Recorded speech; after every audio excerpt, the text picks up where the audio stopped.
SIR issue নিয়ে বর্তমানে সরগরম হয়ে রয়েছে গোটা বাংলা।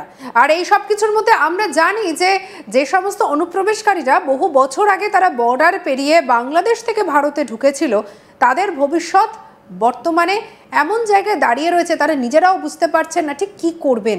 এদেশে থাকবেন নাকি রাতের অন্ধকারে তারা পালিয়ে যাবে।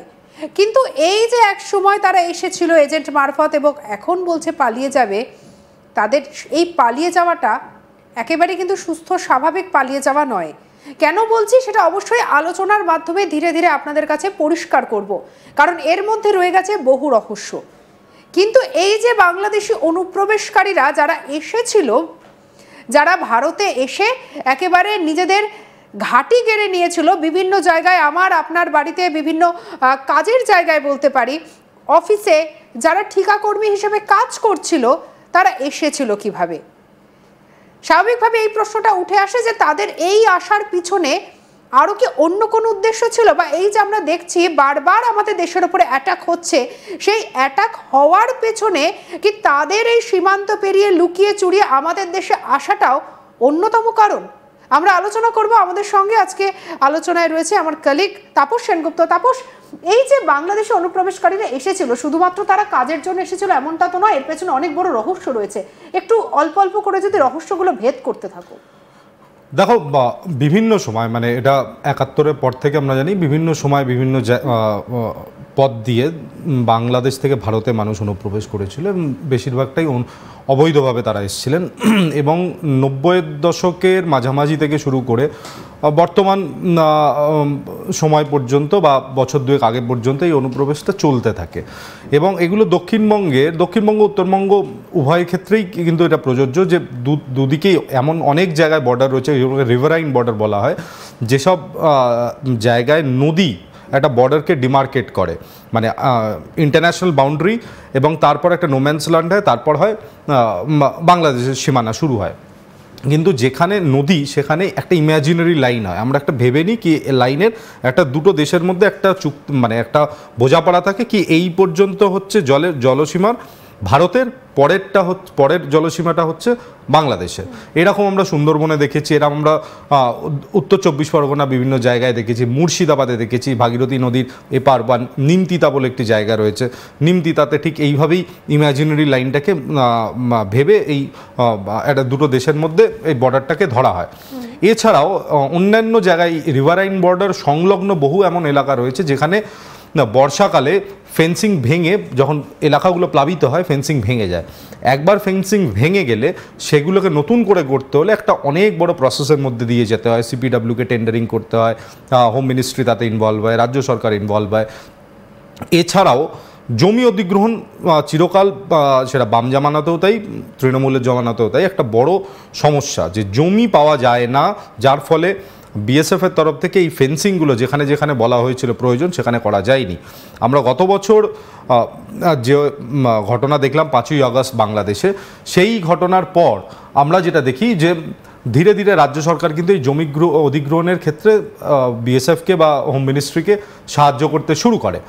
তবে একটা প্রশ্নচিহ্ন থেকেই যাচ্ছে যে এত বছর ধরে কেন করেনি, তবে যা পরিস্থিতি হয়েছিল তার ফলে করেছে। তবে কয়েকটা পকেট রয়েছে, যেমন উত্তর ২৪ পরগনার ঘোজাডাঙ্গা, নদিয়াতে করিমপুর, গেদে সংলগ্ন এলাকা, মুর্শিদাবাদের একটা বিস্তৃত শামশেরগঞ্জ রয়েছে, এবং মালদাতে চুরিয়ানপুর, মোহাম্মদপুর বলে কয়েকটি জায়গা যেগুলো গৌড় মালদার খুব কাছাকাছি। এই সব জায়গাগুলো খুব পোরাস। বিভিন্ন জায়গায় কিন্তু বর্ডার ফেন্সিং নেই, কোনো জায়গায় বর্ডার ফেন্সিং। বিভিন্ন সময় এই বর্ডার ফেন্সিং এর দাবি উঠেছে, বলা হয়েছে প্রত্যেকটা এলাকাকে যেন ফেন্সিং দিয়ে মুড়ে ফেলা হয়, যে সমস্ত বর্ডারগুলো রয়েছে কেন্দ্র সরকারের তরফ থেকে বলা হয়েছে, তারপরে হয়নি কেন? দেখো, জমি অধিগ্রহণ ছিল মূল সমস্যা। যে দামে জমি পাওয়া যাবে সেই দাম সরকার দিতে চায়নি, এবং এটা কিন্তু কেন্দ্রীয় স্বরাষ্ট্র মন্ত্রকের তরফ থেকেও জানানো হয়েছিল, এবং মূলত যেটা ইচ্ছার অভাব ছিল যে কোনো কারণে। কারণ আমরা জানি যে সীমান্তবর্তী অঞ্চলগুলো একটা পোটেন্ট ভোট ব্যাংক হয়ে যায়। যদি তুমি সরকারে থাকো, আমি যদি অনুপ্রবেশ করে এই দেশে আসি, তোমার মেকানিজমকে ব্যবহার করে যদি আমি কোনোভাবে নিজের ডকুমেন্ট, আইডেন্টিটি ডকুমেন্ট, পিওএ বা পিওআই আমরা জোগাড় করতে পারি, অবশ্যই সেটা সেই ভোটটা কিন্তু তোমার ফেভারে চলে যাবে। এবার রাতারাতি যখন একটি ঝুপড়ি তৈরি হচ্ছে, দুটি ঝুপড়ি তৈরি হচ্ছে, তিনটে ঝুপড়ি তৈরি হচ্ছে, তারপরে একটা গ্রাম তৈরি হয়ে যাচ্ছে, সেগুলো কিন্তু আনচেকড ছিল বহু বছর ধরে, বহু বছর না, বেশ কয়েক দশক ধরে আনচেকড ছিল। সেগুলো ক্রমশ সংখ্যা বাড়তে শুরু করেছিল। নিমতিতে আমার মনে আছে এমন একটা জায়গা রয়েছে, আমার গ্রামটার নাম এই মুহূর্তে মনে পড়ছে না, বাংলাদেশ, নদী ভাগীরথী, মাঝখানে একটা চরের অর্ধেক হচ্ছে ভারত, অর্ধেক হচ্ছে বাংলাদেশ। চর শেষ হচ্ছে আবার একটা সরু খালের মতো নদী, সেটা পায়ে হেঁটে পার করা যায়। তারপরেই কিন্তু একটা গ্রাম, সেই গ্রামে জনসংখ্যা এতটাই, যেটা বিএসএফরা আমাদের তৎকালীন সময় বলেছিলেন যে একটি বাড়িতে সব ধরে নাও 10 জন সদস্য রয়েছে, আর ঘর ধরে নাও একটা 10 ফুট বাই 8 ফুটের একটা ঘর। পালা করে করে লোকে ঘুমাতো, কি সকালে 6 ঘন্টা, বিকেলে 6 ঘন্টা, এরকম পালা করে করে ঘুমাতো।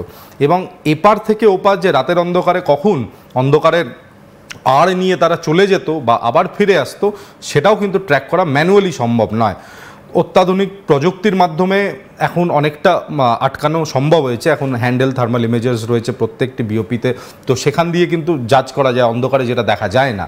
বা তোমার নাইট ভিশন গগলস রয়েছে, সেগুলো দিয়েও তাদেরকে দেখা যায় এবং অনেক সময় আটকানো যায়। আমি বেশ কয়েকটি এরকম খবর করেছিলাম যেখানে লাইভ আমরা দেখতে পেয়েছিলাম যে ওপার থেকে এপার বাচ্চারা খেলতে খেলতে, ছেলেরা, কিশোর বয়সী ছেলেরা, তারা এপার থেকে এপারে আসছে, আবার হেঁটে চলে যাচ্ছে। তো এগুলো কিন্তু তুমি যদি সীমান্তবর্তী অঞ্চলে গিয়ে এই কথাগুলো বলো, ওখানে কিন্তু এগুলো খুব স্বাভাবিক বিষয়, এগুলো কোনো অস্বাভাবিক না। আজকে আমরা কলকাতায় বসে একটি এসি স্টুডিওতে বসে আমরা বলতে পারি যে এটা ঠিক বা এটা বেঠিক, কিন্তু ওদের কাছে কিন্তু এটা একটা নর্মাল লাইফ। এখানে কোনো ইয়ে নেই যে এমনও হতে পারে, এটা তো একটা দেশের সার্বভৌমত্বকে একটা আঘাত করতে পারে, এরকম কোনো কনসেপ্টই ওখানে নেই, সেটা সবাই জানে। এখন যেটা দেখার, যে চুরিয়ানপুর মোহাম্মদপুরের কথা আমি বলি, এই করিডোরটাকে বলা হয় হচ্ছে এফআইসিএন করিডোর। দু রকমের এফআইসিএন মানে কি আমরা ফেক ইন্ডিয়ান কারেন্সি নোট বলি, ঠিক সিমিলারলি কাউন্টারফিটও জাল নোট, এফআইসিএনও জাল নোট। এফআইসিএন মূলত একটা তোমার A4 লেটার সাইজের পেপারে বা 12-18 পেপারে অফসেটের মাধ্যমে প্রিন্ট করা হয়, যাতে কারেন্সি নোটগুলো থাকে, প্রত্যেকটা নোটের নাম্বার কিন্তু এক থাকে, কারণ অফসেটে প্রিন্ট হচ্ছে।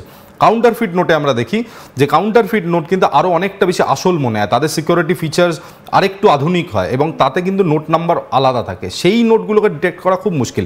এই চুরিয়ানপুর বলো, মোহাম্মদপুর বলো বা মালদা মুর্শিদাবাদের বিভিন্ন জায়গা, এই সব জায়গায় আমি আমার নিজের অভিজ্ঞতায় দেখেছি যে বাড়ির যে ডোঙা, সেই ডোঙাটা গিয়ে একদম ফেন্সের ওপর ঠেকে আছে, আর সেই ফেন্সের পরেই হচ্ছে বাংলাদেশ। যদিও নোম্যান্স ল্যান্ড রয়েছে, কিন্তু চাষবাস করতে জঙ্গল আগাছা হয়ে রয়েছে, যদি কেউ এসে একটা বান্ডিল ছুঁড়ে দিচ্ছে, সেই ডোঙায় আটকে যাচ্ছে, 2-3 দিন পর সেখান থেকে নামিয়ে নেওয়া হচ্ছে। এরকম ঘোজাডাঙ্গা বলো বা অন্যান্য সীমান্তবর্তী অঞ্চল বলো। আমি একটা জায়গার একটু কথা বলবো, 3 বিঘা করিডোর, যেটা নাম আমরা জানি যে, এবং কোচবিহারের এই জায়গা দিয়ে কিন্তু প্রত্যেক দিন প্রচুর পরিমাণে বাংলাদেশি তারা এই ভারতের ওপর দিয়ে তারা চলে যাচ্ছে, আবার সন্ধেবেলা তারা কাজ করে ফিরে আসছে, এবং আমি নিজে সেখানে গিয়ে একসময় দেখেছি যে কিভাবে যাতায়াত করা হচ্ছে। এবার যতই সিকিউরিটি থাক না কেন, এই রকম ভাবে যাতায়াত করতে গিয়েও তো হতেই পারে যে হয়তো কোনো এজেন্টের সঙ্গে পরিচয় হচ্ছে, কোথাও হয়তো ফাঁকতালে তাদেরকে ঢুকিয়ে নেওয়া হচ্ছে। এটা শুধু 3 বিঘা করিডোর নয় শ্রেয়সী, এটা তুমি যদি উত্তর 24 পরগনায় যাও, নদিয়ায় যাও, তুমি যে কোনো বর্ডার, তুমি নদিয়ায় থেকে নদিয়া রানাঘাটে বর্ডার, তুমি মেন হাইওয়ে থেকে যদি 10-12 কিলোমিটার ঢোকো, যেটা বিএসএফের AOR মানে এরিয়া অফ রেসপন্সিবিলিটিতে পড়ে, তাতে কিন্তু চাষাবাদ করার জন্য কিন্তু ভারতের এই ফেন্সিং ক্রস করে নিজের সচিত্র পরিচয়পত্র জমা দিয়ে তারা ওপারে যায়, তারা চাষবাস করে, এবং তারা যখন চাষ করছে বিএসএফ নজরদারি রাখে। ঠিক পাশের হয়তো 10 ফুট দূরত্বে কিন্তু বাংলাদেশি একজন চাষ করছে তার জমিতে, তো সেই তখন আদান প্রদান কথাবার্তা সেগুলো সবই আছে।